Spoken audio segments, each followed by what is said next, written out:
আসসালামু আলাইকুম। আমরা যখন এডিটরে কোড লিখি এবং ব্রাউজারে রান করি তখন আউটপুট দেখতে পাই, কিন্তু কোনো কোড দেখতে পাই না। যেমন আমি এখানে এসে একটা বি ট্যাগ লিখলাম এবং এর ভিতর লিখে দিলাম হ্যালো। এখন যদি এটা সেভ করি এবং ব্রাউজারে যাই তাহলে এখানে হ্যালো দেখতে পাচ্ছি, কিন্তু কোড দেখতে পাচ্ছি না। এখন আমরা শিখব কিভাবে এইচটিএমএল পেজে কোড দেখানো যায়। এটা করা খুবই সোজা। জাস্ট আমি এডিটরে এসে একটা ট্যাগ ব্যবহার করতে হবে, যে ট্যাগের নাম হলো এক্সএমপি। সাধারণ অবস্থায় এক্সাম্পলের জন্য এই ট্যাগটা ব্যবহার করা হয়। দেখেন, এখন যদি সেভ করি এবং ব্রাউজারে যাই তাহলে এই যে হ্যালো ট্যাগ সহ দেখতে পারতেছি। এর ভিতরে আমরা যেটাই লিখি না কেন, যেমন আই ট্যাগ ব্যবহার করলাম, তার মধ্যে পড়ে দিলাম, সেভ করলাম, দেখেন হুবহু ট্যাগগুলো এখানে দেখাচ্ছে।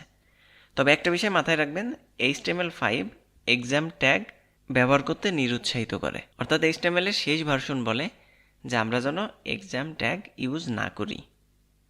এখন কথা হলো, আমরা যদি এক্সাম ট্যাগ ব্যবহার না করি তাহলে কি আমরা HTML কোড ব্রাউজারে দেখাতে পারবো না?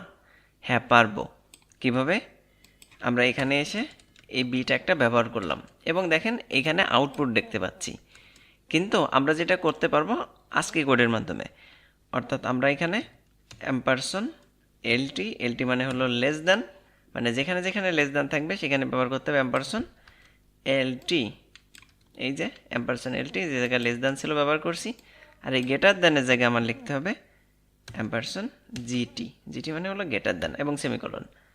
ওকে, মাঝে একটা বি ট্যাগ আছে, এই যে এখানে এসেও ব্যবহার করে ফেললাম। এখন দেখেন, যদি আমি সেভ করি তাহলে এই যে আউটপুট দেখতে পাচ্ছি। এখানে স্পেস দেওয়ার কারণে স্পেস আসছে, আমি স্পেসটা সরাই দিলাম।